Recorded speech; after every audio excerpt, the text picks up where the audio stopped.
November 1st, 2022. This is the Wrestling Inc. podcast. NXT 2.0, I'm Glenn Rubenstein, joined by Alfred Konuwa and NYC Demon Diva Issa. And the chat room speculated the order in which we showed up tonight was I was here first, then Issa, then Alfred, then we went on the air. Well, why the hell do they think I shut up last? I want to know reason. Is there a stereotype they're trying to exploit here? That's all for the Wrestling Inc. podcast, folks. Thanks for tuning in tonight. Glenn has a reputation. Glenn has a reputation for not being on time. I caught that from the chat because sometimes I feel in on different shows. Okay. Yes. And I see the chat saying, "Oh, LaBar is on time, unlike Glenn." And I'm like, "Oh, hold on a second. Don't be talking shit about my other team. You know, like we don't do that." Let me Justin LaBar. The chat was correct. I was here last, and I do tend to. Now, let me explain something a second. We get done watching wrestling most weeks. Issa is finishing up a live stream. She has things going on. Alfred, sometimes you have to write things quickly to get the news out while it's newsy. Certainly. And I brush my teeth because I normally just had dinner, and I put something on. But oftentimes I'm here first. I mess around with my sampler. I mess around with my setup. Now, occasionally I'm late. And usually when I'm late, it's a stupid reason. It's like, oh, the shirt's wrinkled. I have to find something else to wear because I want to look good for you all. I want to present at my very best. So occasionally I am last. Occasionally. Glenn is a perfectionist. Well, I wouldn't go that far. If you're in first, you're last. It's true. True. Second is just first in a long line of losers. I like to think save the best for last, but no, if you're second, you're just the first one to lose. And by the way, it's just all from like the like chest and shoulders up. Like I'm wearing sweatpants right now with this. I'm fully up. I even have high heels on. Just want everybody to know that. I don't have facet. Struggling for your entertainment, ladies and gentlemen. Yes. So tonight, NXT. Boy, do we have a long ways to go until the next NXT pay-per-view.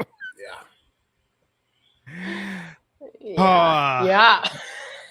But before we get into things, there's some news, and I'm assuming the top story is that it was a dark day at Chase U as they lost one of their prize students today, who was released from NXT.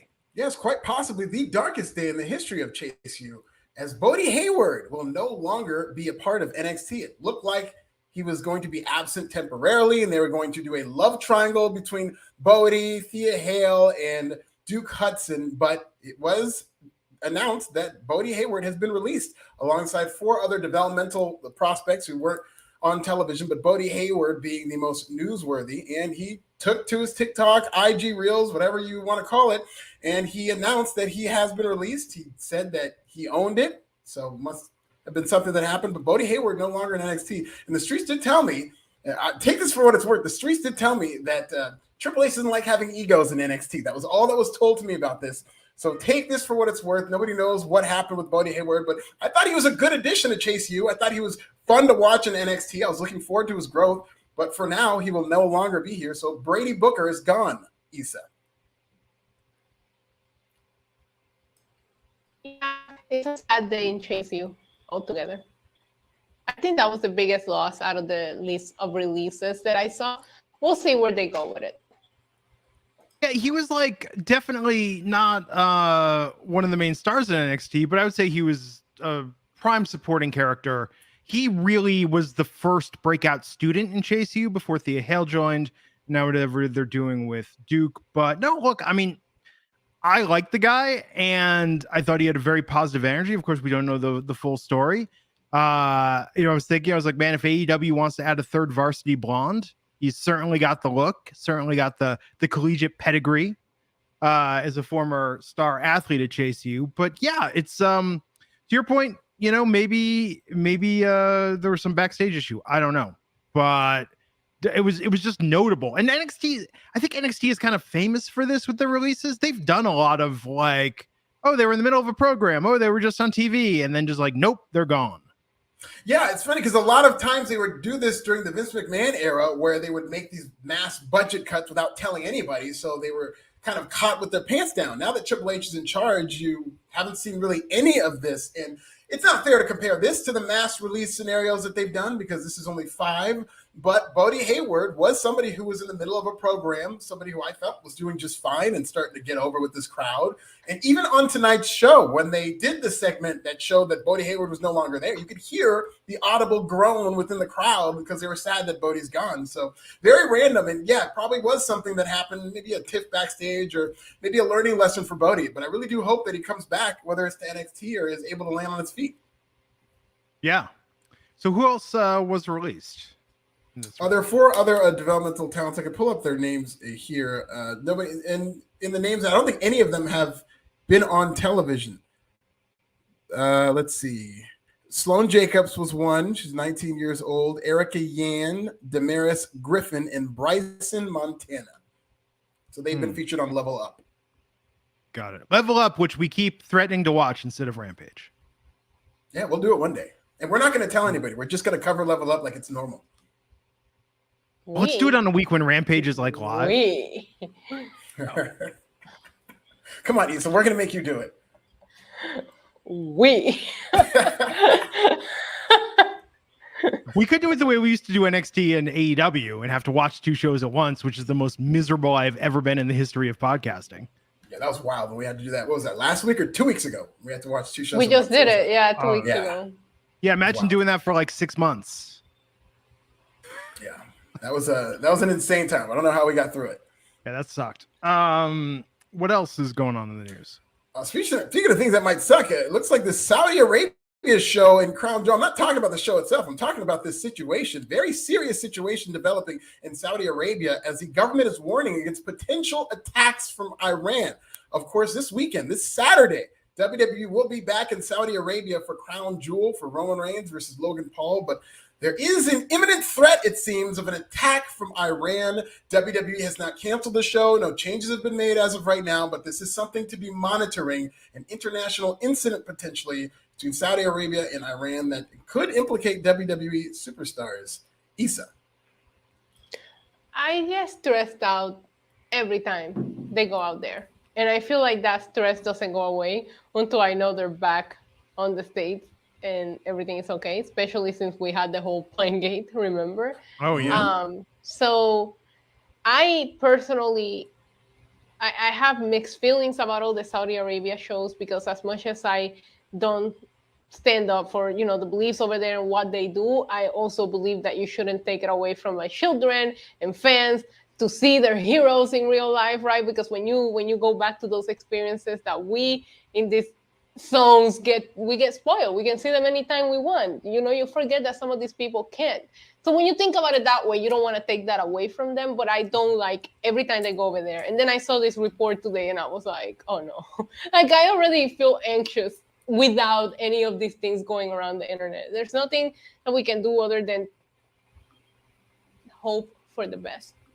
Yeah. I really hope that the performers, the crew, the Saudi wrestling fans, everyone is okay and the show goes off without a hitch. And I think that's the thing he said, and I think you really touched on it.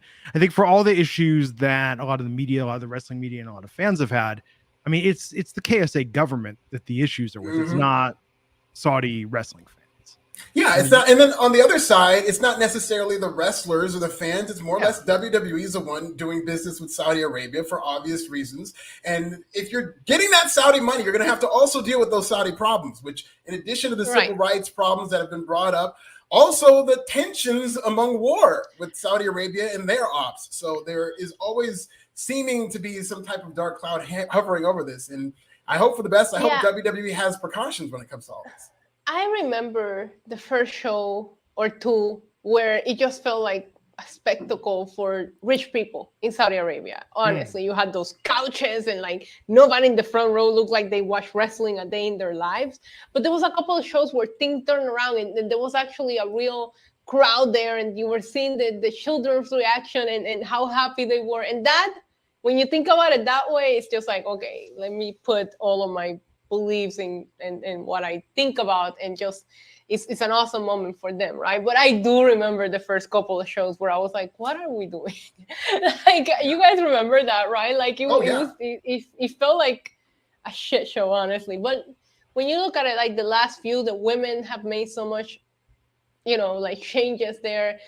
There has been some positives out of this show, but this just feels like it just makes you get on edge. Yeah. Yes, the last couple of Saudi shows have been fire in terms of the crowd, because it did come off as an exhibition, like nobody cared at first. And these last few shows, I don't know which show, I don't know if it was the last one, whatever show Bianca Belair had the one-armed press slam. That show I thought was one of the better crowds they've had all year. And I like that they're having the women's matches there. It is, that was an issue a lot of people had initially. And I'm glad. My main thing now is, like, Raj asked me if I wanted to do this Saturday. I was like, I'm not going to be awake on Pacific time when that starts. So no. Yeah, that will not be in. I'll be in Seattle, so I won't be able to do it either. Wrestling is not really an early morning activity for me. Yeah, it's weird, especially pay-per-views. It always feels weird watching pay-per-views in the morning. Football, not so much, but pay-per-views, wrestling does. What else is going on in the news? Well, finally, WWE Raw. Okay, get this. So WWE seemed to dodge a bullet last night because the World Series were preempted. By the way, the Phillies are just putting it on the Astros right now. It's not even close. 7-0 last I saw. But the World Series got out of the way, okay? So it was like WWE did $1.64 million last week, so it was expected, okay, they're not going to have to contend with the World Series. Maybe they'll get a bump. They did $1.501 million. That's down 8%, one of the worst numbers they've ever done. Can you imagine what number they would have done had they gone head-to-head against the World Series? Of course, this is on Halloween, which obviously a lot of families who probably would have been watching WWE were out trick-or-treating. They were also against Monday Night Football. You guys didn't mention any tweeters. Yeah, I didn't get any trick-or-treaters, so I don't know whether we can blame trick-or-treating. Maybe they were out getting drunk. Maybe the kids were out at their auntie's house and the parents were out having grown folks Halloween parties. But yeah, WWE Raw did a very bad number, even though they avoided the World Series. Glenn, what did you think about that number? I mean, it's tough, but it was a weird Halloween. My wife last night announces at 11 o'clock, says, I'm disappointed by the lack of children. I'm like, I thought we made a decision about this. She said, I meant the trick-or-treaters. I'm like, hey, good. It's all good. No, this was a weird Halloween, and I heard this everywhere. I heard people weren't going out. Like, what was everybody doing last night? They weren't watching Raw, that's for sure. Monday's a weird night to go out. It is. Yeah, but as a kid, okay, so I remember my most badass Halloween scam ever was one time we went to Toys R Us on the day of Halloween. I remember all those crappy plastic costumes as a kid with the mask and the plastic suits. They were selling those for $1 a piece. So my dad let me get 5 of them. And we just went around the block, and then we go home and change costumes and go around the block again and just go to all the good houses and get the good candy multiple times. And so when I was a kid, I was a candy bandit, man, Degrassi style. Monday wouldn't stop me. I'd be out there, got to get that candy, man. I was too. I was a big pillowcase guy. That changed my life when I found out. That's when you're upgrading, not this little, another little plastic pumpkin. No. Just shovel it in, old man. Give me that candy. I want all None of those raisins. Remember, there's always the one house on the block. Here's raisins. It's a healthy treat. It's nature's candy. It's bullshit, man. We gave out full-size candy last night. What? I'm paying. I don't think I've ever gotten full-size candy in my life for Halloween.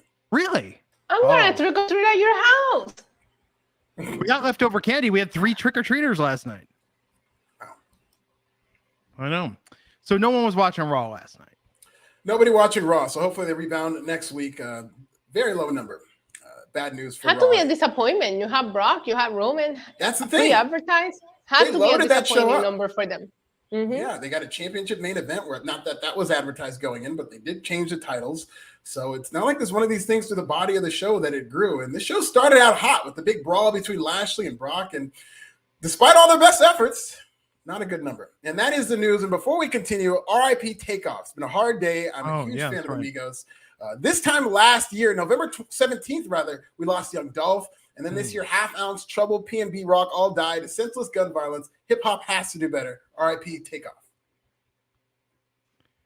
Calvin R. Alexander. $5 super chat saying sucks that Bodhi and Sloan got let go. They showed promise. I understand if it's someone that wasn't on TV that they didn't believe in, but yeah, it is odd. Bodhi, Chase Hughes tonight did not feel the same. without him. And this is bad. I mean, we'll talk about this, but it's like, I see Duke Hudson grabbing that flag. I wasn't huge on Duke Hudson to chase you. Now I'm like, here's bootleg Bodhi, man. I don't give a shit about you. Yeah, I actually was kind of into this story had they had Bodie Hayward. I thought this was going to be a cool story of like a love triangle that this NXT crowd would have really loved. And I think Duke Hudson's actually doing a good job in his role as the guy in Chase U that they don't want there. I think he's a good heel in this role. But yeah, it's really not the same. But Chase U can continue without Bodhi. I love Bodhi and everything, but this Chase U thing is bigger than Bodhi, and it's something that you can replace him. And clearly they're moving to add some more parts to this storyline. They should start selling diplomas on WWE Shop. They should. They really should make Chase U, even if it's like just some bootleg hour-long virtual course, they should look into making this a credentialed university. I want to see that on resumes. Anything else in the news? Nothing else in the news. Okay. Tonight on NXT, we open with NXT champion Braunbreaker coming out to the ring. And before he can start just spinning tails and captivating us with that velvet tongue of his, because he's such a great promo, before he can do that tonight, the look on Isa's face. God damn it. I had it. I was going. The look on Isa's face broke me. But interrupted by Pretty Deadly. Coming out there, posing. Side plate incredible fits. Incredible fits. Yeah, they slayed. They looked really good. And then interrupted by Wesley. Wes getting like meta with it and talking about this is how it works. You start talking, somebody comes out. Like this, I mean, this was like my GM mode in WWE 2K22. It's like I have to make a card for tonight, and I don't got a pay-per-view. What if I have two singles champs take on the tag team champs in the main event? Like very paint by numbers. But Isa, what did you think of the promo, the pairing, and the setup for this tonight? It was weird. It was weird. I loved Pretty Deadly's fit. I thought I laughed, I crackled a little with the hair jokes and them feeling their hairs. And then for a second, I was like, what am I watching? Yeah. So, yeah, it was okay. At that moment, I don't know about you guys, but I felt like, oh, this is going to be a rough show to make it through. Yeah. Like I knew it in the first 5 minutes of the show. Yeah, the thing with Pretty Deadly, and I think they're on their way to being a great act, and they've got just about everything that you need to be a great act, except for those live promos, because their vignettes are really good too. But when they have to get in front of a crowd and do comedy and connect, which I think they're eventually going to be good at, I think that's what they need to work on. And it just feels like they're trying to work out their material whenever they're in front of a live crowd, and the connection just isn't quite there yet. But pretty soon, I think it will be. It just, they need more practice, it feels like. Yeah. Yeah, this was good. It's just tough because I mean tonight we've got the Deadline pay-per-view happening 5 weeks from now, almost 6 weeks from now. And I'm sure that'll be great, but yeah, like I think it's gonna be rough till we get there. Yeah, it's a ways away, and there's some building blocks we'll get into. It's some building blocks that we're going to get into that I think are actually going to be good, but it's a ways away to this, as Isa just told you. Yes. Oh man, I'm adding a couple mods in the chat. Trusted members of the chat. If there's any issues tonight, please feel free to help take care of them. So this was the start of the show. Then R-Truth, Grayson Waller had a match. Yeah, and Truth landed on his neck going for a cannonball. Do we have a status update? What's going on? I haven't seen one. No, yeah. And I was kind of looking throughout Twitter, and it did seem very real because of how awkwardly he landed, and he kind of bumped that top rope, and they went to a hasty finish. And to Grayson Waller's credit, he was made to just kind of be out there and stall for time because the match didn't go as long as it should have. And he just cut a pretty good basic heel promo, but my thoughts are with R-Truth because he took a very nasty landing, probably a pretty bad injury to his leg, limped off very gingerly with the help of the training staff. So it doesn't look good for R-Truth. And It's too bad because this guy, like a lot of main roster stars, came off as a big star in NXT, but Archie's one of those guys he's pretty much very much exposed on WWE TV, so everybody knew who he was, and he was very over the couple of weeks he was in NXT. Yeah, I mean, I hope he's okay. R-Truth, I think, is just like a multi-generational superstar at this point. And if there's anybody who they shouldn't write him out, if there's anybody who can be funny, like in a gimmick where he's in a wheelchair, R-Truth can slay doing that. Just if he's not able to wrestle, just being a character in a wheelchair, I think R-Truth would be hilarious. No, I agree. But yeah, really, I thought that if the first 5 minutes made you feel like we were in for a rough show, this also took a turn to make the show very non-enjoyable because it looked real. You're looking for updates. There's no updates. So I hope that everything's okay with R-Truth. We'll see if we see any updates from them. But this also did not help the pace of the rest of the show.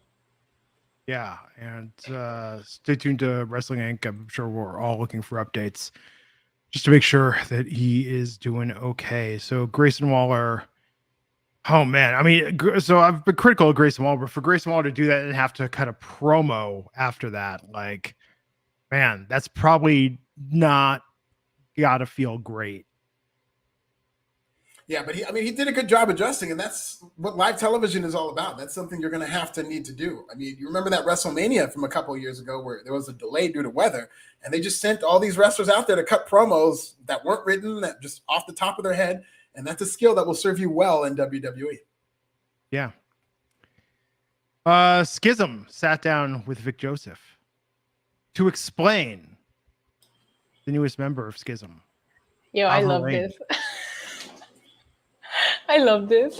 Yeah. I can't believe that I ended my live stream saying my favorite thing on tonight's episode was schism. Those were words that I never thought I would word out. Shout out to Alfred, because Alfred did say once Ava Raine joined them, they were going to put the machine behind them and things were going to change. And I feel like not just her promo, because I thought she was great and the things that they said make sense. It was everybody. The answers that they were given, some of the things that they were saying, everything clicked. I was like, if you make it make sense, things kind of work. For the first time since Joe Gacy arriving in NXT, it made sense to me. Yeah. No, go ahead, Glenn. I want to see footage of when The Rock sat down to be like, oh, she's being teamed up with an NXT performer. Let's check out what he's done. Oh, I thought you were going to say The Rock sat down with her. He was like, what are your intentions with my daughter? And Joe Gacy was like, we just want to help her, I promise. We're just going to go out for some Kool-Aid. I'll have her back before midnight. I know she wants to be her own performer, and she absolutely deserves that chance. But, oh my God, do I want to see a backstage segment with The Rock, like, interacting with Joe Gacy. Like, The Rock, I'd like to see The Rock roast every member of the Schism. I think they would start crying. Yes, but did you not love when they made that point of people asking things from Ava that they didn't earn or deserve, or just using her for who she is? And oh man, I'm telling you, I was shook. I was like, I didn't want to hate this, but I just never enjoyed Schism. And yes, last week I got into it a little more open-minded, but it just organically makes sense to me. I love this segment. It was probably the best thing on the show for me tonight. And my favorite part is how self-aware everybody was. They know exactly why they're hated. You don't want to lean too much into what people are saying on Twitter, but that did become a big thing after Ava Raine joined. So they talked about specifically how they're being compared to other groups and they're mad that people are saying that she joined and stuff like that. I think they did a good job conveying that. And also Ava Raine, like, she's not The Rock, but she can talk. She got the gift of gab from her dad. She conveyed her point across. And here's my thing. My hang up with Ava Raine that I've been seeing all week is everybody saying, oh, that's what you're doing with The Rock's daughter. The Rock's daughter, this. What, you want her to raise an eyebrow and, like, drop the people's elbow? This is a different thing. Like, she's going to have to be completely different from her father in order to get over on her own. And I'm totally fine with this because she's a good performer. That's actually a good point that Lego Brick Collector's saying. It's like, this is like the opposite of the Charlotte Flair route. And I respect Ava for that. Also, I love when she brought up that nobody guessed it was going to be her, because nobody did. Nobody did. That is the one thing that nobody had in their bingo card. I've been making literal bingo cards. Nobody had that there. So shout out to them. This was great. I love that they did a sit down and they had that pre-taped, like let them perfect it because it really felt very well done. Yeah. So, and I have to clarify, Iron Med's VR saying I was not criticizing Grayson Waller at all for cutting that promo after. I was saying it has to not feel good on some level to have to do that performance after you know that your opponent was legitimately injured. I mean, obviously that's his job to keep the show going on, to be professional, but on some level it has to feel like, oh, now I have to kind of go negative on this guy that just got hurt. Yeah, very similar to the Hangman Adam Page situation with Jon Moxley, where he got hurt and the show still had like 5-10 minutes left, and Moxley had to go out there and stretch, and it was very serious with Hangman Adam Page. So that had to be hard, wondering whether or not he is serious injured, and him having to cut that promo. Yeah. So we go. We have some super chats here. Dylan Matthews saying Duke should enroll in a flag waving course at JCU. Hey, that's a good course idea. I like that. You can measure or major in that. Calvin R. Alexander, the Great Pumpkin, whooped Ross ass. When did it ever? Yes, and then Calvin also saying Ava Rain is making Schism work. They're interesting now. Isn't that crazy? They have no choice but to work. You don't play around with the Rock's daughter this close to WrestleMania. They have no choice. Agreed. All three will be champions within 6 months. Oh yeah. I mean, crazier things have happened in the world of professional wrestling. They're just belts. Yeah. So after that, let's see. We had some backstage interactions with Idris and Malik outside HBK's door. And Javi, we saw Zoe Stark and Nikita Lyons. They're going to have a little conflict. Indy Harwell was there and setting up a match for later. Then we had Thea Hale and Andre Chase. I like that at least. Okay, so Andre Chase today said some very nice stuff about Bodhi. I like how they looked at the flag, and I like they acknowledged it. Now, granted, Tony D'Angelo also acknowledged when 2 dimes left, which I still don't think Tony D'Angelo is fully recovered from. Yeah. But yeah, we had Thea Hale versus Kiana James. And Kiana James got the win tonight. Duke Hudson not necessarily gelling with everything in Chase U. What did you think of this match, Alfred? And the all new, all different Chase U. Kind of a mid-match, and Chase U looking different. They're going to go through some growing pains. I hope they lean on Andre Chase to get this thing back on track and have matches himself. I don't know if they're going to replace Bodhi with somebody else who was supposed to do what Bodhi was going to do, or they're just going to move forward with this. But then they had, I can't even remember the gentleman's name, but he came in there and he's going to be another heel. So maybe they're going to do a tag team situation, but looks like they're still going in on Chase U and they're going to tell some kind of story. Issa? Yeah, it just felt like it was kind of there. I actually thought that Duke Hudson was doing a good job at flag waving. It's a very hard job. Yeah. People don't understand that. I thought he really embraced it. And for a first timer, I thought he killed it. He has the triceps for it. So Yeah. It was great. It was great. Great flag waver. Did you ever do rhythmic gymnastics, Issa? I was a cheerleader. Oh, okay, that's similar to rhythmic gymnastics. I just wanted to be in the marching band. I love drumline music. I think I would have been terrible at it, but I would have had a great time. my brother was the drum major of his school band, and we went to a white school, so we tried to get them to dance and do all that drumline stuff, and it just didn't work. Yeah, I was going to say they were just like, no, It's just we like, can't nope, do this. Interesting. that's not how you do the wobble. Oh man. So after that match, Charlie Dempsey attacked Chase, but Hudson came down to make the save. Charlie Dempsey, He's that's incredible. What it was. Yep. Who is Charlie Dempsey? He was around for a little bit during the Black and Gold era, and then he was like a pupil of Chase U, and then he just completely disappeared. Don't ask me. I see people on Dynamite every week, and I still don't know their names. You really think I'm gonna remember this one? I think he was with the Thatcher. I think Timothy Thatcher. I think he had something to do with that too. Oh, sure. But yeah, people disappear and come back. Ah, Like Avengers. Yeah. Exactly. Like the snap, like Thanos. Just snap your fingers and here they come. Yes. So what next? What happened next? We had Brooks and Dunn backstage with Fallon, and they were served papers.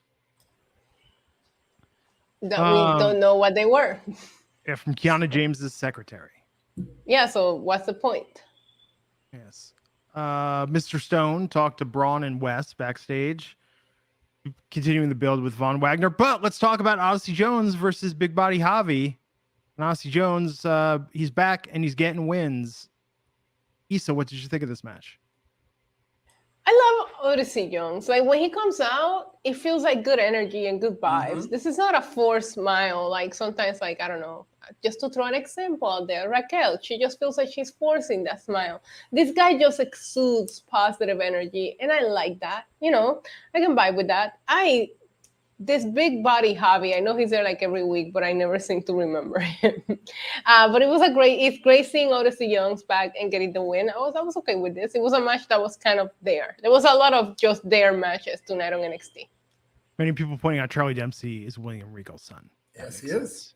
You can tell from the hair now that I think about it. Triple H wants William Regal to come home. That's all this is. Yes. But what do you think of Odyssey's performance tonight, Alfred? I love Odyssey. I agree with Issa. I do think he just has something like a natural connection. He's been gone for a year, and these fans didn't forget. They're chanting for him. And it was a year ago, almost to the day, last year on Halloween, I dressed up as Odyssey Jones. So to commemorate that, that's why he chose today to come back. So great long-term booking for WWE. Best costume ever. Best costume ever. It was a lot of fun. Jay Patterson, $5. Who can watch NXT with Zoe Lex Luger when my city Philly is killing? Oh, who can watch? Jay Patterson is calling Zoe Lex Luger, but how can you watch that when his city Philly is killing sports? See you November 27th. Al. I don't know. Yes, I feel like Philadelphia must have like be the home to some new Illuminati headquarters or something is happening in that city. Yeah. Like it's super rare. Some weird conspiracy. I'm on it. Illuminati, new headquarters, definitely in Philadelphia because things change out of the blue. And there's only one explanation for that. Illuminati confirmed, Philadelphia. I agree. Philly didn't win anything for years, decades rather, as a sports franchise. And now they're on top of everything. And he's talking about the 27th. That's when the Green Bay Packers destroy the Philadelphia Eagles. And mark my words, the Eagles, and I said this before the season, looking at their schedule, that cake schedule they have, the Eagles are going to be one of those teams that has the best record in the regular season and then loses in the first round of the playoffs. You heard it here first. They're losing in the first round of the playoffs. You're not getting anywhere. Even with the Illuminati being involved, like, you know, I don't know. Think about it. Declaration of Independence, Liberty Bell. People pulling the strings. Where did it all start? Philadelphia. Rocky, the stairs, Philly cheesesteaks. Come on, Alfred. Boys to Men. They're done. Rocky 3. Fresh Prince of Bel-Air. Come on. Kevin Hart. The also movie Illuminati Philadelphia. concerned. Yes, that is one part of Philadelphia. I don't think it's always sunny there. Think about that. I don't think that's the type of history they want to make, but that is definitely part of Philadelphia's history. Denzel was so good in that. I rewatched that like last year, and Tom Hanks was very good, well-deserved Oscar, but Denzel was so good in that movie. Yeah, he was. And then, you know what was on the other night? Inside Man. Inside Man is now joining my list with like Back to the Future and The Karate Kid. If Inside Man is on, I will just start watching Inside Man. Love that movie as well. We watched Philadelphia in my sophomore biology class because we were learning about diseases and AIDS and stuff like that. I learned nothing about AIDS. I just thought, well, that's a great movie, but I don't know anything about AIDS that I didn't know before. I thought you were going to go into like a different topic class. Like, why would you use that? Yeah, I don't know why they showed us Philadelphia. They could have just told us how the actual disease works, but they showed us like, here's a guy who had AIDS. There are some movies. It's like Stand and Deliver. It's like, I love that movie, but I associate it with being in math class. Yeah. Or Glory. Glory is a great example. Also with Denzel Washington. Denzel Washington is just like the king of like substitute teacher putting on a movie. Remember the Titans too? One of my history teachers was also the football coach, so he just showed us that when he didn't want to teach us. Oh, there you go. And I didn't see Training Day till last year, and that was one. What? I know, but it was kind of like The Exorcist. Like pop culture ruined Training Day by the time I watched Training Day, because I watched it and it was like I knew all the famous lines and the famous bit, like The Exorcist, because it's like you see it parodied so much that by the time you watch the real thing, it doesn't have the same. If I would have watched it back like when it first came out, I'm sure it would have absolutely blown me away. How great was Macy Gray in that movie, though? I mean, wasn't she? Do you remember? Did you have any reaction to Macy Gray when she was like freaking out all those people with the warrant?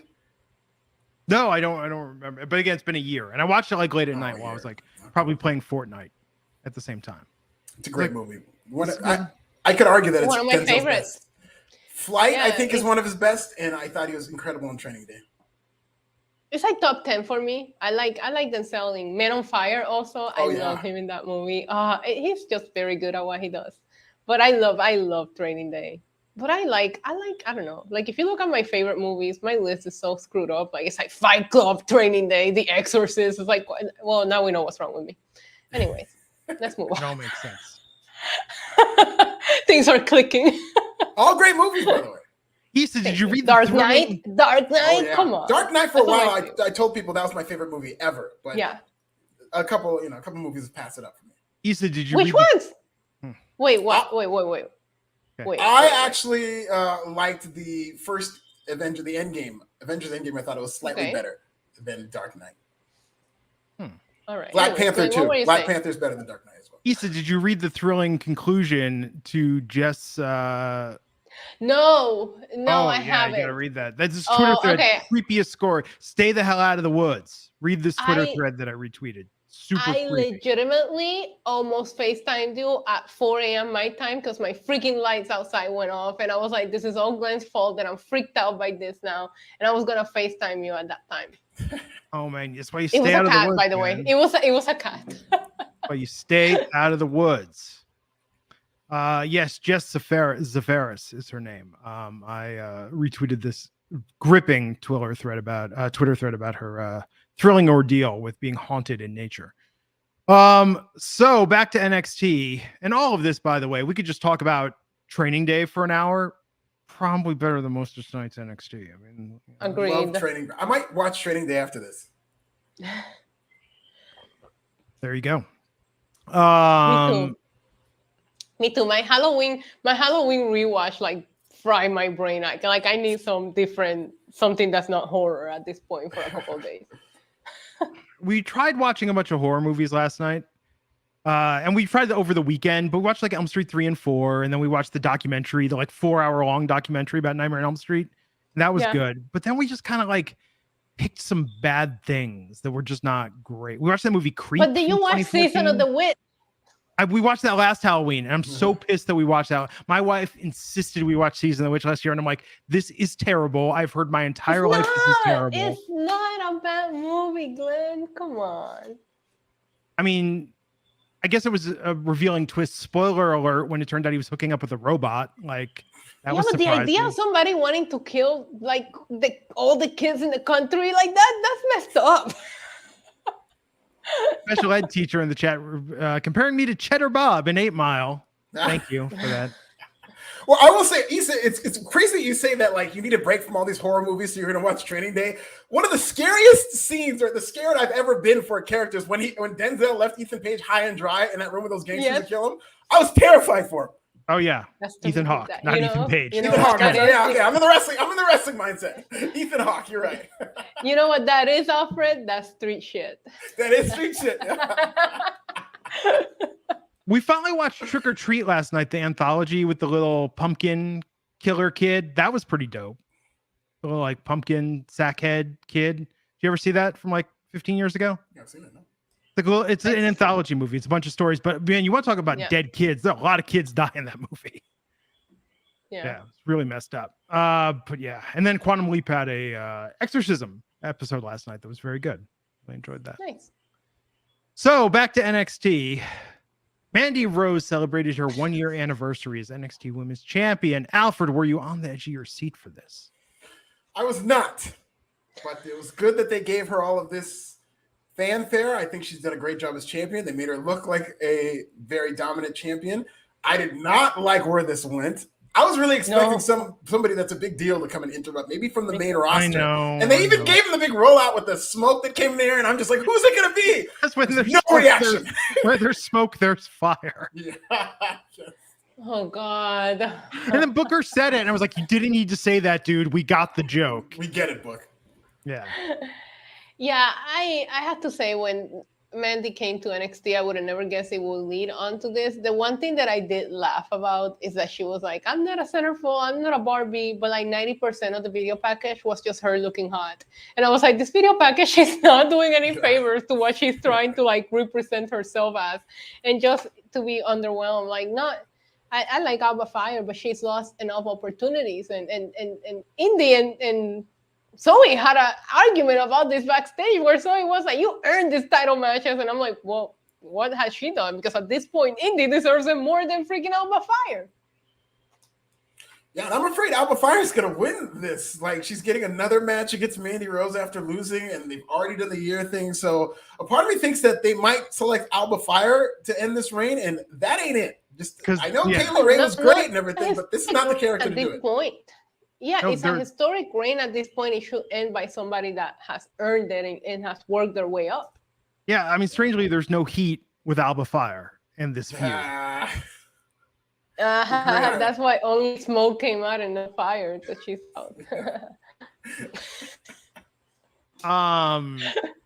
We saw Apollo backstage, confrontation with Von Wagner. Black Fiend, baby!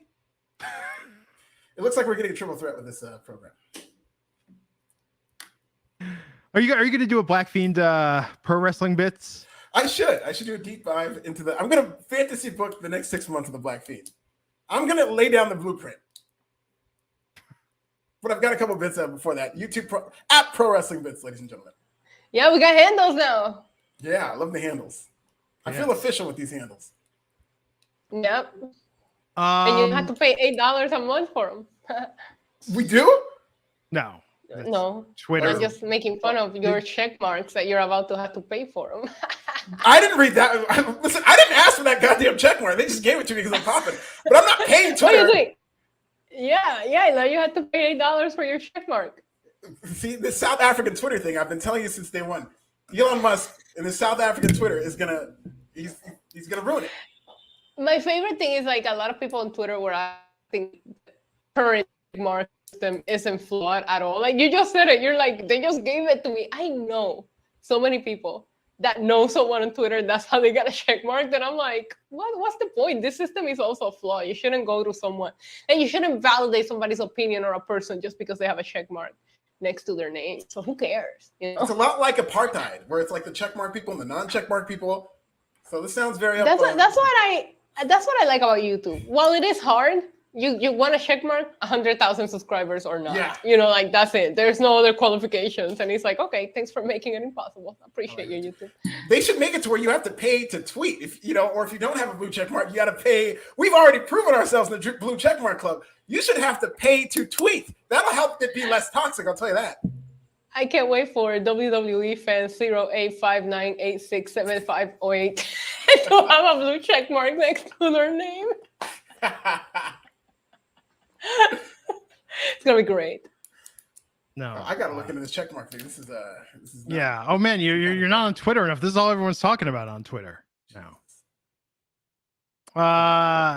So let's talk about scripts. Scripts. Let's talk about this receptionist. Why is she never answering the phone? Like, they need to hire a new person. Scripts with the line, "You can screen my calls, but you cannot screen my fury." That sounded like the Scream monster. Yeah. Hello, Sydney. Can you please say in that voice, "Hello, Sydney"? Hello, Sydney. Yes! Pop. Yeah. Oh, this preamp just pays for itself every week. What's your favorite scary movie? Say yeah. it. Okay. Scripts. Okay, so here's the problem I have. We got Scripts, we got T-Bar, and we got Schism. Like, only one can remain or put them all in the same faction. Like, stop with this. This is silly. Yeah, these occult gimmicks are getting over though. There's millions of them. They're popping up everywhere. You got the House of Black, you've got the Dark Order, the Judgment Day. Everybody's going dark. This is why it's time for ICP to return to professional wrestling. Yeah, if there ever was. One of my favorite Sami Zayn memes was UCP. I thought that was very funny. Yes. So Zoe Stark versus Indy Harwell, with Indy Harwell getting the win. Yeah, Zoe's going heel. She's going to turn on Nikita Lyons, and it looks like that's where they're going with this whole thing. So Nikita going to do another job in this tag team title match that they're going to have next week, and Zoe and Nikita are going to go off and feud.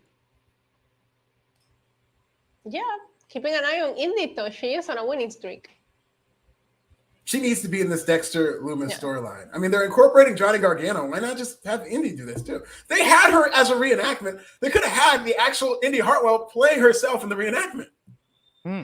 I didn't appreciate the snitching that Johnny Gargano did. I don't care where you're from, who you are, you don't snitch no matter what. So he's not invited to the cookout. Yeah, why is WWE celebrating this? It's like Johnny Gargano's going to tell on you. Like, that's his gimmick, is that he's telling on everybody. I have renamed him Johnny Snitching instead of Johnny Wrestling. That. Johnny Snitching is hilarious. Then we had Cora Jade versus Valentina Feroz. Why? With Cora getting the win. It was ladies' night on NXT tonight, I'll tell you that much. A lot of women matches. Yeah. It was a fun match. And then Wendy Chu came in after. Yeah. And what I liked about this is that they had that segment with Sanga backstage where he's no longer the big teddy bear. He can't accompany Valentina out to the ring. But in the background, you did see Wendy Chu, and she ended up being a part of this. That's something you're seeing a lot with in Triple H, to where you have to pay attention to what's going on in the background. And I like that. Yes. Lately, he just hasn't been very oozy. It's Lego Brick Collector saying NXT wasn't oozy tonight. My next pro wrestling bit is about Sami Zayn and how ooziness is taking over. Oh, I WWE. can't wait. Oozy Mania is running wild. I've been saying, go back to 2016 when I started on this podcast. And I said, one day Sami Zayn will be the biggest star in all of WWE. And nobody believed me. I think I might have been with you on that. He was my favorite guy in NXT. I thought when I saw him as world champion, as a babyface, I was like, this guy is next. Kelvin R. Alexander, $5, saying this eventual Zoe versus Nikita feud will not be well received. I mean, Nikita's winning that feud. I mean, these are going to be some of the best matches Nikita Lyons has ever had, because Zoe Stark is a great worker. I mean, she will know how to get great matches out of them. They're both super athletes. I think these are going to be good matches between Nikita and Zoe. I do think they're rushing it a little bit, but I think the matches are going to be fine. Toxic Attraction needs to go to the main roster. Like Mandy, it's time. Like, don't wait for Mandy to set the record. No one should beat Asuka's record. Like, Mandy and Toxic Attraction. She's far from that one, but she might actually beat Shayna. They did show old Otis alongside Mandy Rose, and Otis has been growing his hair out. I don't know if they're going to reprise that, but I would have no problem if they picked up the Otis Mandy Rose storyline.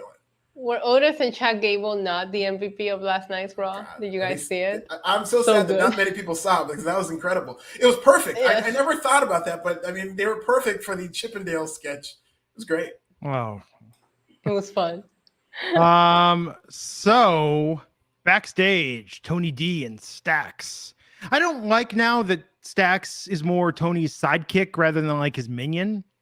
I don't agree with that necessarily. They seem like presenting them a little too equal, but I did like that Electro Lopez was there. And I'm telling you, the Electro Lopez, Tony D'Angelo connection is money if they go that route. Yeah. She should join them. Yeah. I was thinking about that too. When I saw the interaction, I was like, ooh, and Tony D kind of put her over after she walked away. I'm excited to see where this goes. Is Tony D clear yet? Because he's lost so much momentum from WrestleMania when he beat Ciampa. And I get that he got injured, but we need him back. Yeah, I think I like that they're keeping him on TV somehow, right? Like at least they're reminding you that he's still there. And that's a good sign, because I think if he wouldn't have gotten injured, he would have been wrestling. Maybe he would have won that ladder match. Who knows? But he is currently staying on TV, and they're doing something with him, so that's good to see. Yes. Dream Realm Studios, good to see you. Wants to know, how's your dad? Byron doing? Oh, he's doing fantastic. We're very happy at the household to see him back on television. We were worried that he might lose his job. We wouldn't know where our next meal is coming from, but that's not the case. Daddy Saxton.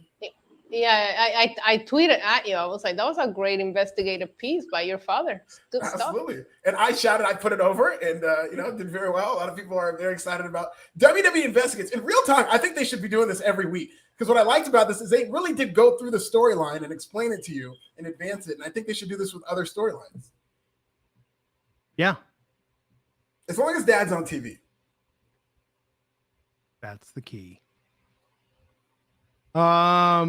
I hear they're going to do a future WWE Investigates about Byron Saxton's love child. So they might, if my phone starts ringing, you'll know why. Where is Sami Zayn's conspiracy theory videos? That's all I'm waiting for. Yes. So let's see. Okay. Chat's been thank you to the chat and our new moderators tonight, by the way, for taking care of things, keeping stuff on lock. Appreciate it. The real MVPs.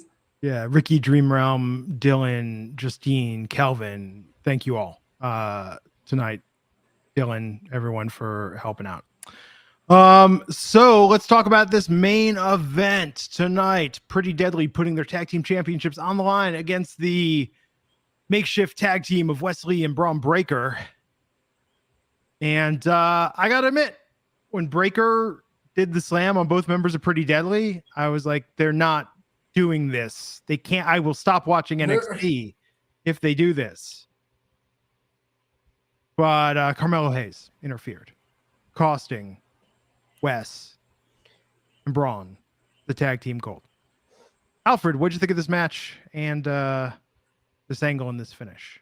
I thought it was a fine match. It's funny because early in the show, when you saw Von Wagner getting involved with Braunbreaker, you were just thinking, okay, so the finish is going to be Von Wagner is going to screw over Braunbreaker and they're not going to win the titles. And they didn't win the titles, but it was because of Carmelo Hayes. So it was a whole nother reason. But I think it was hurt by the fact that I just thought because of Von Wagner, this isn't going to be a title change. And you knew that they were just doing this to set up a future feud. So I wasn't really that interested in this match, but it was a good match. Yeah. Issa? Yeah, I thought it was a fun match. The ending was predictable. I was happy to see that it was... so I went through that up and down because I was happy to see that it was Carmelo. And then I was like, well, at least it wasn't Von Wagner. And then Von Wagner shows up. Yeah. So I was like, oh, great. And then we saw Apollo, and then we saw JD, and I was like, what are we doing? Like, what is Braunbreaker's next feud here? I'm confused, but yeah, fun match, but it felt predictable. I kind of knew that they weren't going to become double champs, and it was going to end in some weird DQ. So, yeah, it felt like a very thrown together at the last minute NXT for me. It just wasn't it. It wasn't very oozy, like Lego said earlier. It was as if they were like, let's build this show around Bodie Hayward. And they like wrote all this script. And then he got fired. They're like, okay, we got to rewrite the show. And so they had to do it this way. It felt very AEW. They kept talking about next week's match. And I'm like, but what about this week? Like, if this show doesn't mean anything, because next week looks pretty stacked. Yeah. Man, you watch that. Okay, like we're done covering NXT. I think we spoke about these, but you want to sound too happy about it. You want to talk about? We've been critical about that Drake Maverick angle that they ran during the pandemic in the cuts.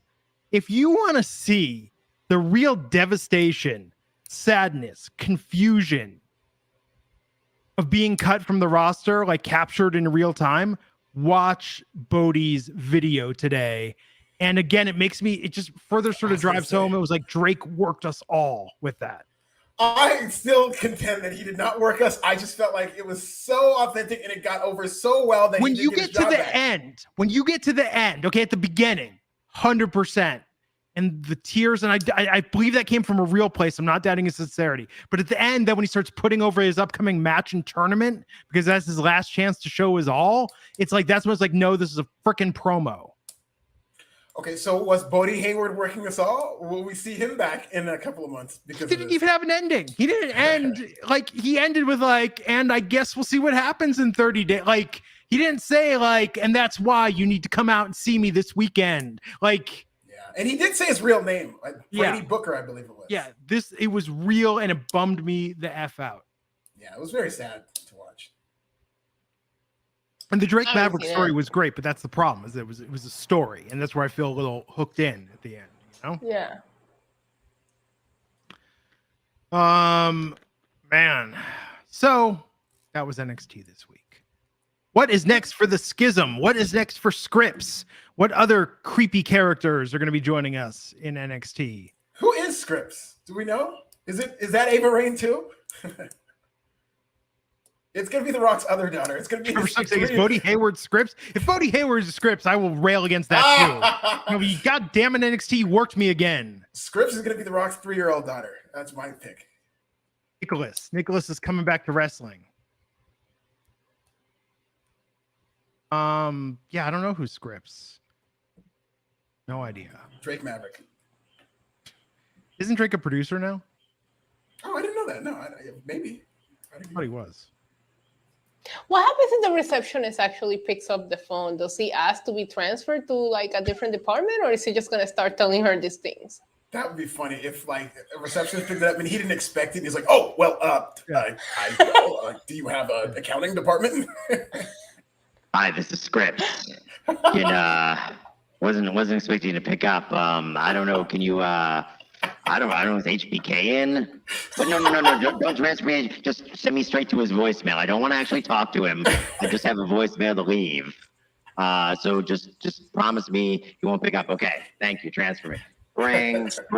Okay, I'm gonna leave this voicemail. Okay, HBK. Okay. And then like, what? Hello? HBK? Oh, sorry, wrong number.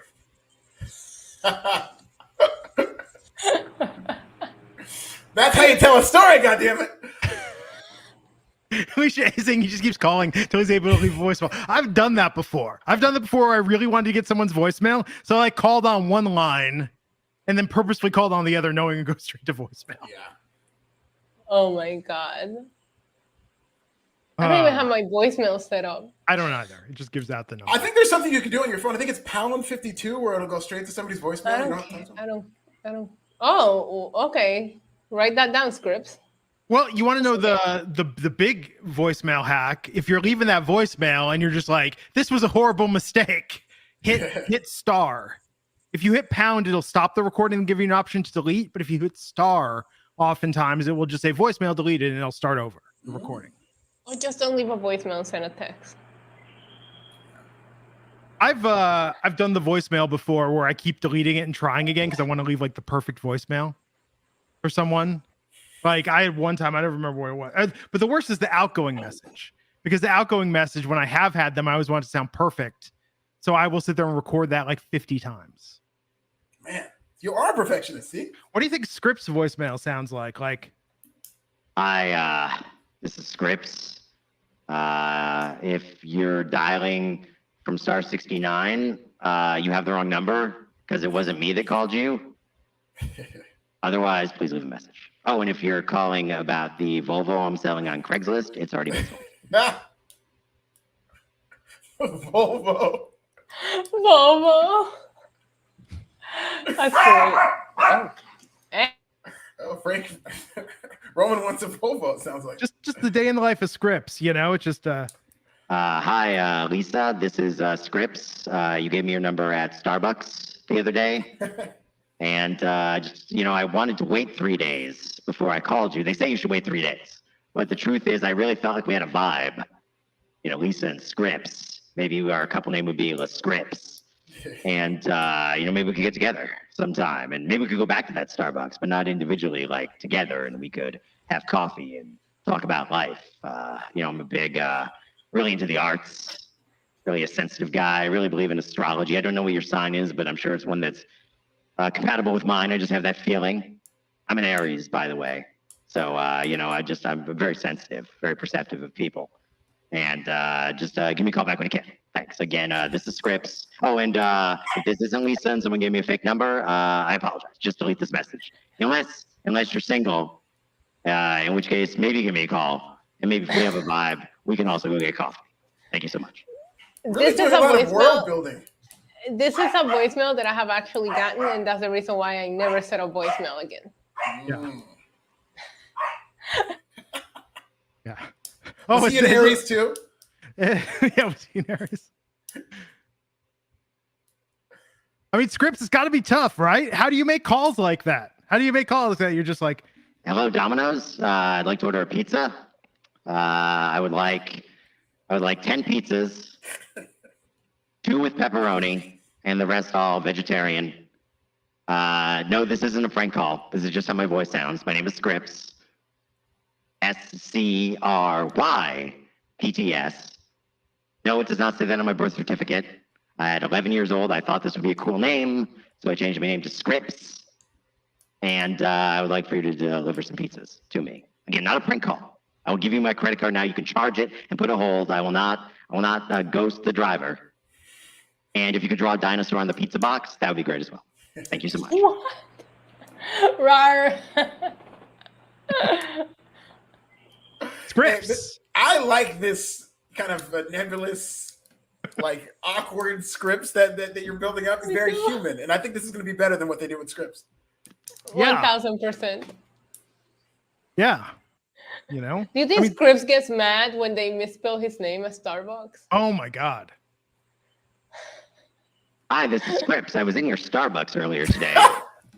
And the barista, I met this girl, Lisa. She gave me her number. I think it's going well. She's going to call me back. I called her and left a message. I think she's calling back. But I was calling because I actually wanted to complain. I was getting my oat milk latte. I like the oat milk. I used to be a soy milk guy, but now oat milk gets creamier. And I think it's better for you. It's got more fiber. But I wanted to complain because your barista said, what's your name? And I said, Scripps. And now my barista, she wrote on the cup, SCRIPTS. But that is not how you spell my name. My name is Scripps with a Y.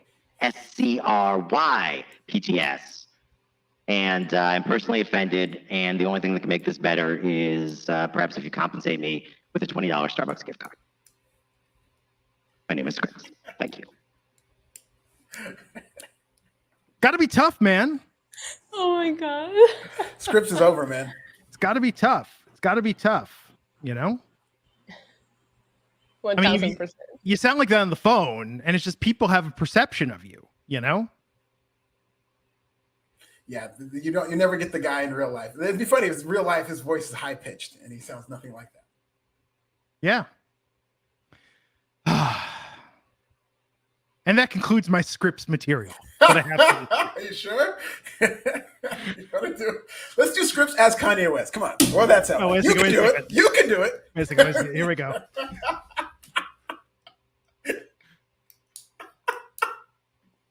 Okay, so Issa, let's say Scripps is calling a party line. And let's say you're on the party line and you're a female. Okay. And you're talking to Scripps. Uh-huh. You know, how would that go? You know, if it's like, hi, party line. It's like, hey there, this is Scripps. Are there any fun ladies on the party line tonight? Yes. Hi, Scripps. What's going on? Hi there, you sound hot. What's your name? You guys need a moment? I could let me just... So, attractive woman on the party line. Tell me a little about yourself. Hangs up. Why does this always happen to Scripps? Why? People judge me by my voice. It's the bane of my existence.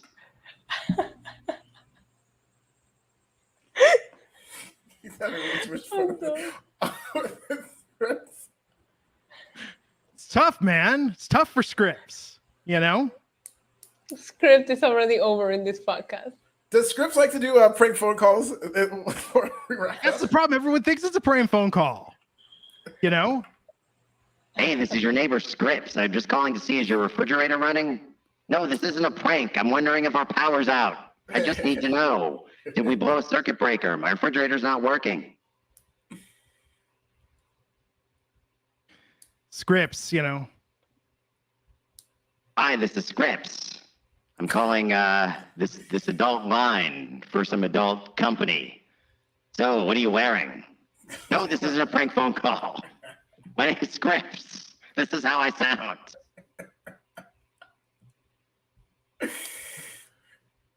It's tough, man. Can we do the next podcast with US scripts the entire time?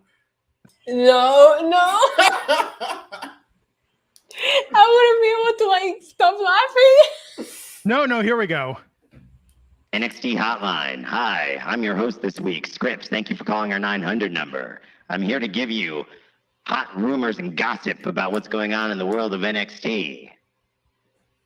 Gene Okerlund's gimmick. Big plans are in store for a hot, young, mysterious wrestler named Scripps.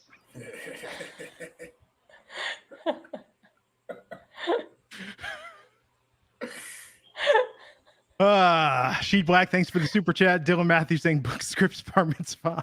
Yeah. Thank you all for coming to my bar mitzvah. I'm Scripps. I came into this bar mitzvah a boy, but today I am a man. No. Can I A do man that part? named Scripps. Do the part in Hebrew where you read the Torah. Baruch atah Adonai. Eloheinu melech haolam. Asher kiddushanu.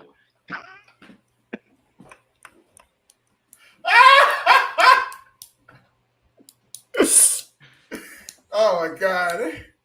Welcome to Wrestling Inc. After Dark with Scripps. Tonight, it's gonna get saucy on Wrestling Inc. After Dark. Okay. Oh my God. Scripps. All the kids love Scripps. Scripps is hella over. We love you, Scripps. People are going to be so disappointed with the actual payoff for scripts based on how excited they are about this. They're going to say, wait a minute, that's not as good as they're doing on wrestling. Sheet Black saying, plug your other channel. I don't have another. I've got I need to start doing more on YouTube. I need to. Yes, you do. Yes, you do. He doesn't know yet, but he will have another channel as scripts. Yes, Yeah. GP saying this alone's worth the super chat. I can barely breathe. Thank you. Believe me, and this is the censored version of Scripts. Believe me, there's some other places these calls could have gone. I was like, I'm gonna keep this PG-13 for the people. I love Scripts. Fantastic. I'm gonna respond to the voicemail. Oh my God. Okay. Well, I think we should end on this high note. Thank you, everyone, for coming out tonight. We will see you Friday. Tomorrow night, AEW coverage. I'm getting TMs from people. It's happening. Scripps is going to be the new Uzi. Everybody loves Scripts. Okay. Issa's at NYC Demon Diva. That's Steve with a 1. Alfred's at This Is Nasty. I'm at Glenn Rubenstein. Have a good night, everyone. Until next time, we'll catch you back here on the Wrestling Inc. podcast. Take care and good night.